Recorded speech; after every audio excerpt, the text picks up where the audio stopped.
Good morning. ये है comparison video जिसमें हम एक सॉलिड सिलिंड्रिकल कंडक्टर जिसमें से करंट फ्लो हो रही है उसकी वजह से मैग्नेटिक फील्ड वर्सेस एक थिन सिलिंड्रिकल कंडक्टर, मतलब एक बहुत पतली शीट का कोई कंडक्टर है, उसको आपने बना दिया एक सिलेंडर टाइप, एक शीट ली और इसको ऐसे घुमा दिया।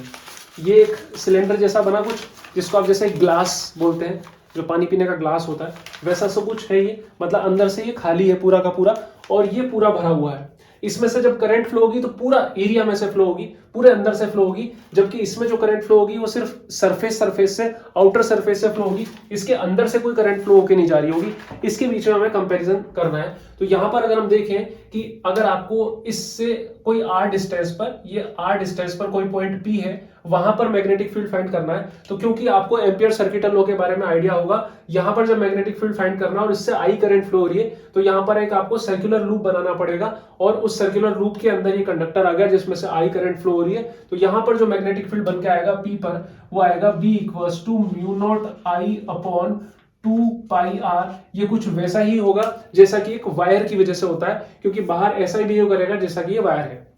उसके बाद जैसे मैं इस पॉइंट P की बात कर लेता हूं, P पे अगर मैं बात करूं यहां पर कोई पॉइंट है सरफेस पर, तो जब सरफेस पर आएंगे तो ये स्मॉल r की जगह आप क्या लिख सकते हो, सिर्फ और सिर्फ रिप्लेस करके B एट सरफेस आप लिख सकते हो mu naught I upon 2 pi capital R। इतने में काम हो जाएगा।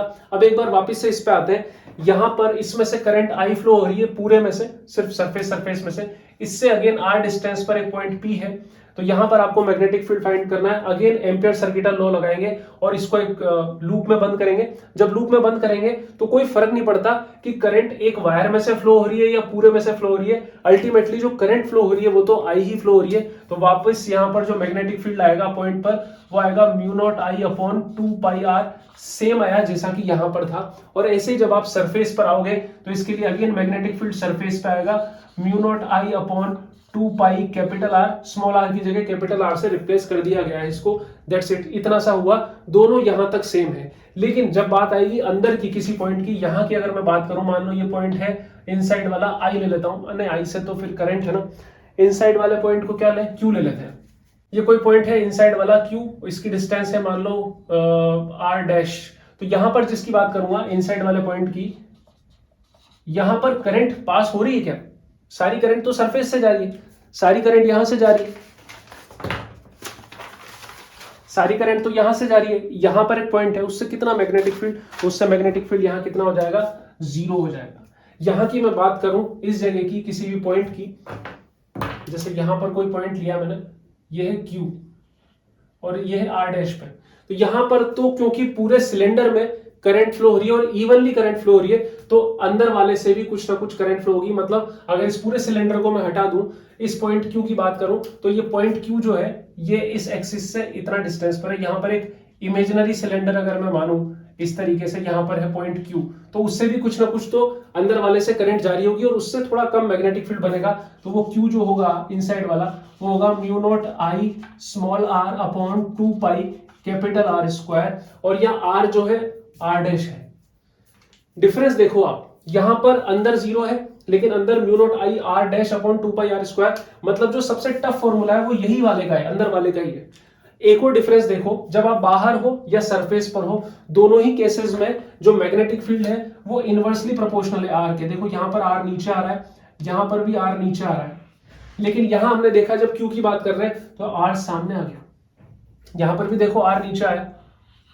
मतलब अगर हम आउटसाइड की बात कर रहे हैं, B आउटसाइड, तो B आउटसाइड जो है प्रोपोर्शनल टू 1 बाय R। मतलब इस वायर से जितना दूर जाओगे उतना मैग्नेटिक फील्ड कम होता जाएगा। और इसका मतलब अगर यही फॉर्मूला अंदर के लिए लगा दो तो जितना वायर के पास जाओगे मैग्नेटिक फील्ड बढ़ता जाएगा। मतलब अगर वायर के सेंटर पर चले गए तो मैग्नेटिक फील्ड इनफाइनाइट हो जाएगा, लेकिन ऐसा नहीं होता। वायर के सेंटर यानी कि वायर की एक्सिस पर मैग्नेटिक फील्ड 0 हो जाता है। उसका रीजन ये है कि इनसाइड के लिए फॉर्मूला ही अलग लगता है। इनसाइड के लिए फॉर्मूला ये लगता है जिसमें B प्रोपोर्शनल टू क्या होता है, R हो जाता है। जैसे जैसे आप कम होते जाओगे, ये एक्सिस के बाद कम होते जाओगे, एक्सिस मतलब सॉरी सरकमफेरेंस के बाद अंदर आते जाओगे, R कम होता जाएगा और एक्सिस पे आने के बाद R 0 हो जाएगा, तो मैग्नेटिक फील्ड भी 0 हो जाएगा।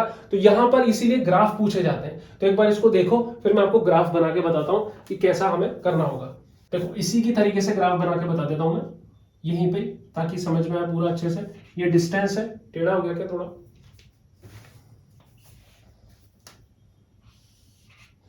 ये है मैग्नेटिक फील्ड इस जगह, यहां मैग्नेटिक फील्ड को बताएंगे और यहां पर डिस्टेंस को बताएंगे। सेम ऐसे यहां पर करने वाले हैं,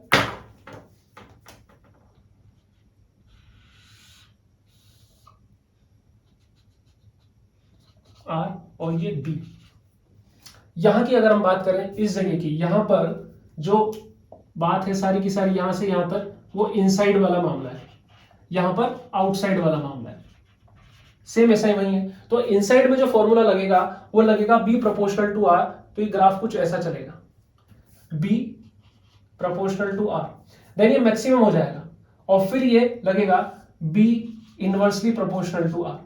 मैक्सिमम हो जाएगा, ये मुझे कैसे पता लगा, क्योंकि यहां जो मामला है ये है सरफेस वाला मामला, B surface is equal to mu naught I upon 2 pi capital are.